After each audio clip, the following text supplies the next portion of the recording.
Welcome back to this third segment of our conversation about wanderers and wandering in the Bible. First, welcome back, Rachel. Thank you, Rabbi Adam. It's a treat to be able to continue this conversation with you. In the first two conversations, we talked about the wanderers in the Torah. Avraham Ha'ivri, the wanderer who embraced wandering.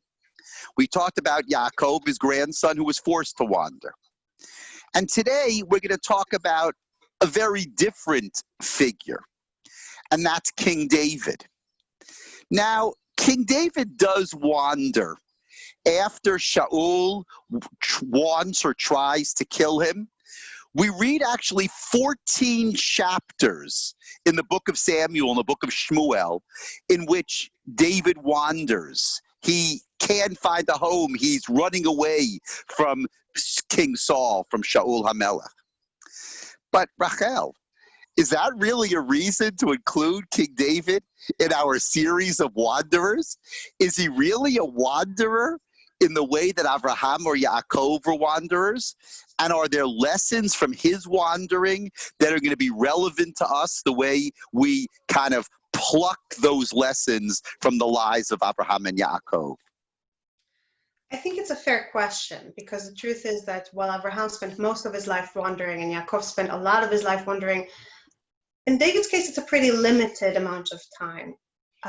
But this time, while being limited, I believe was also very influential later on.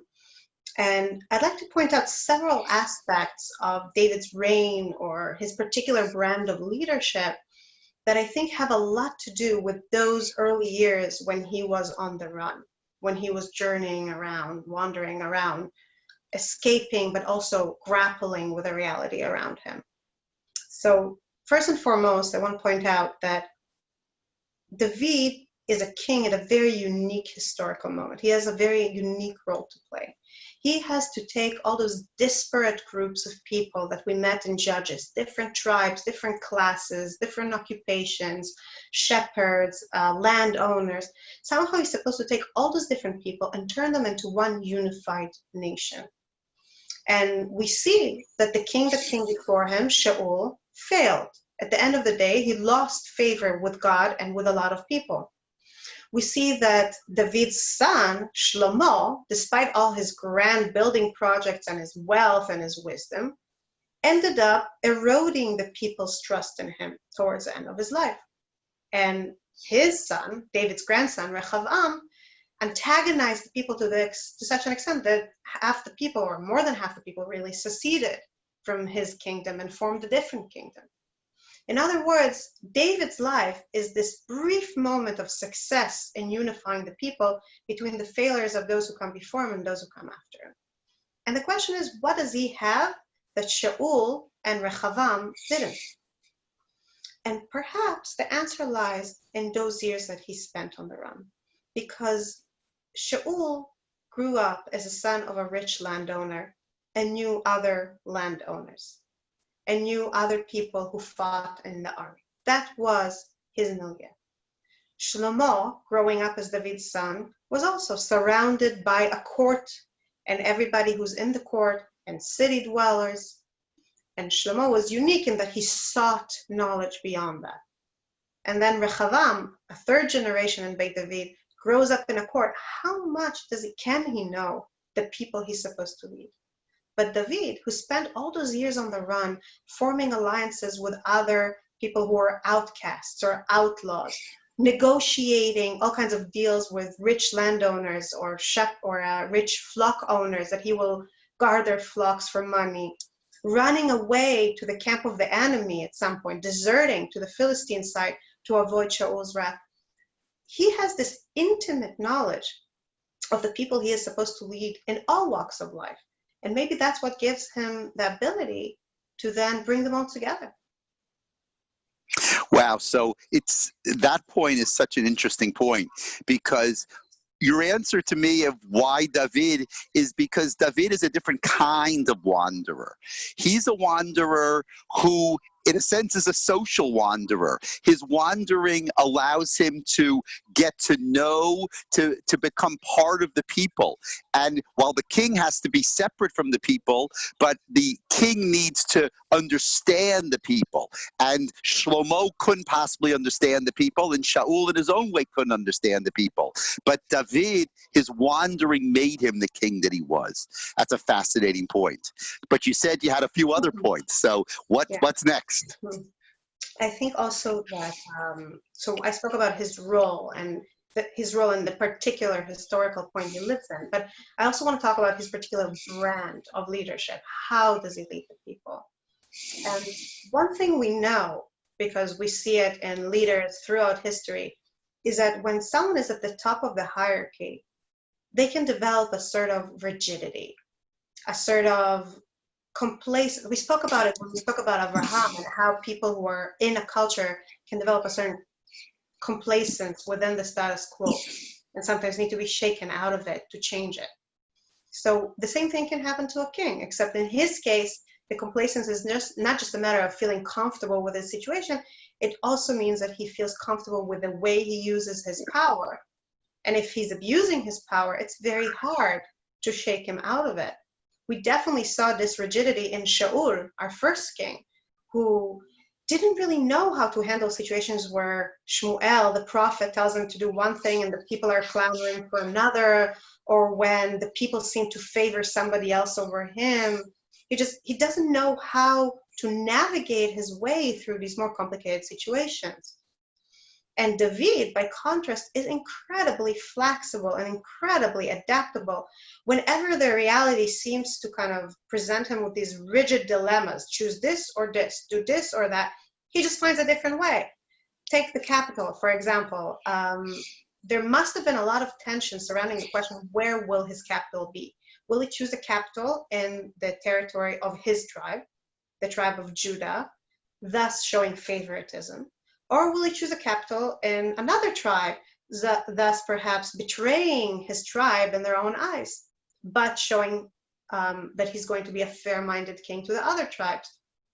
Another man might have dwelled over it and just made a choice. No, David goes and conquers a Gentile city and makes that his capital, thus preempting the whole conflict. And we see the same type of flexibility also in the way he deals with his own moral character. When he sins with Bathsheba, when he takes another man's wife, and then to cover up for it, causes that other man to be killed in battle, and the prophet Nathan comes and tells him off for it, David doesn't make excuses. David doesn't say, off with your head, or something like that. David says, Chatati, I sinned, you're right, and he repents. And I'm not saying that makes the sin and the death and the horror go away, but it's remarkable. It's not easy, I think, for leaders, for people who are in the public eye, who are used to making decisions, to admit to such a grave mistake. And the question is, where does he acquire this flexibility? And I think that to a great extent, once again, he acquires it in his wanderings, because people who wander, and especially refugees, especially people who are on the run, they have to be incredibly adaptable in order to survive. And we see that. We see that when David is on the run, he constantly has to reinvent himself. At one time, he forms a band with outlaws. At one time, he pretends to be insane to avoid capture by the enemy. At one time, he hides in a cave. At another time, he confronts Shaul. And again, when it comes to his moral fortitude, we see the same thing. When he has a plan, and then a woman named Abigail, who he doesn't know and has no relationship with and no debt towards, he is not beholden to her, comes and tells him off and tells him, this is a horrible thing you're about to do, he accepts. So perhaps in a sense, when David wanders, despite the fact that it's such a limited amount of time that he wanders in, it's important because it inoculates him against this rigidity that leaders or people in positions of power can develop. And in that sense, it really shapes him as the leader that he was and as the model of leadership that we still dream about when we talk about the future kingdom of David, et cetera, et cetera. Wow. So wandering allows for flexibility. And obviously, you can't be a good king. Forget king. You can't be a good leader. That's true throughout history. If you're going to be too rigid, you're not going to be a good leader. And it's the wandering, it's the ability to have experienced all those different, those difficulties, all those adversities on the run that created that flexibility in David. And now you have a third point. Yeah. So after I finish, singing his praises, I think it's important to point out that there is a time when David's unique brand of leadership that never just sits back complacently, that always seeks new solutions, that is always willing to correct his ways, fails him. And that happens hot on the heels of his story with Bathsheba and his repentance, but it has to do with his role as a father. One of his sons, Amnon, rapes his daughter, Tamar. Amnon's sister, David's daughter. David doesn't do anything. Tamar's brother, Avshalom, another son of David, kills Amnon. David doesn't do anything. He allows himself to become so passive, so pushed by other people's plans and circumstances, that eventually Avshalom, the son who murdered Amnon, rebels against him and leads a significant portion of the people in a war against David, forcing him into his second time of exile on the run in his life, when he has to run away from his own son, Avshalom. And what saves him at this point? What carries him across this time when his own brand of leadership failed him, in a sense? The friendship, the loyalty of companions that he acquired during his first period of wandering, when he was on the run for Shaul. It's those people, the people who gave him their loyalty back then, in those days, who already were comrades in arms with him in one life-threatening, ongoing crisis, that stick with him and help him get through this challenge when he himself is too overwhelmed or too unable to initiate events to do it himself. And I think that this is perhaps another gift that wandering gives to David, that it's not only making him acquainted intimately so with the people he has to lead.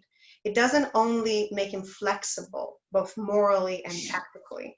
It also gives him the gift of companionship, because when you form connections in a time of struggle, those are not friendships of convenience. Those are friendships that are forged in blood and effort and conviction, and almost till the end of his life, these friendships sustain David in many ways. So those 3 points are fascinating points, and thank you, Rachel. We started at the beginning of the first part of this conversation with the book of Bamidbar, with the Jews wandering in the desert. And we talked about the fact that Jews wander, and specifically Jewish leadership wanders, Abraham, Yaakov, David. And David is a founder of the people in a different way than Abraham and Yaakov, in the fact that he's David Melech Yisrael, Chai v'Kayam, that David is the ancestor of the Mashiach. He seems to be the line somehow that continues that continues down throughout history, and the line that we look forward to in the future. And these 3 lessons that you derived from David, lessons in the sense of insights into his life, how do you think that plays into an understanding of the Jews as wanderers, and in a sense God's promise to Abraham that that the Jews ultimately will be settled in very specifically the places, and thanks to the wandering of the forefathers? Oh, that's a tiny question, right? A small, insignificant, easy question to answer. I can't really give any authoritative answer to that, but I'll try and at least unpack it a little bit. And I think that perhaps the key lies not in David's moment of success. Perhaps the answer to your question lies in David's moment of failure, in those moments when he loses initiative and loses his flexibility and allows events to shape him, and falters and almost loses all to his own son. And at that moment, we see that it's not enough to have wandered. You also have to keep living up to what you learned while you wandered. It's not enough that Avraham was a man who never settled down and never became complacent in any status quo and was radically open to examine and re-examine the world and his role in it. It's not enough that Yaakov was a wanderer and grew through that and became a man who is able to handle adversity. It's not enough that David was a man who learned to be flexible in his years of wandering, and it's not enough that our forefathers wandered in the desert. All of that is not enough if we, their descendants, the people learning their stories, the people trying to gain something from them, don't live up to all those lessons. If we allow ourselves to settle down into our status quo and not challenge it, and not take a step back and re-examine it, and not shake our own sense of complacence, both as people and as leaders, those of us in whatever leadership positions that we're in, then in a sense, the lessons that the Israelites might have learned in the desert were in vain, because we were their future. We are their future. We are the ones who are supposed to learn something from it and apply it. If not, then what are we but people sitting around a campfire enjoying beautiful stories?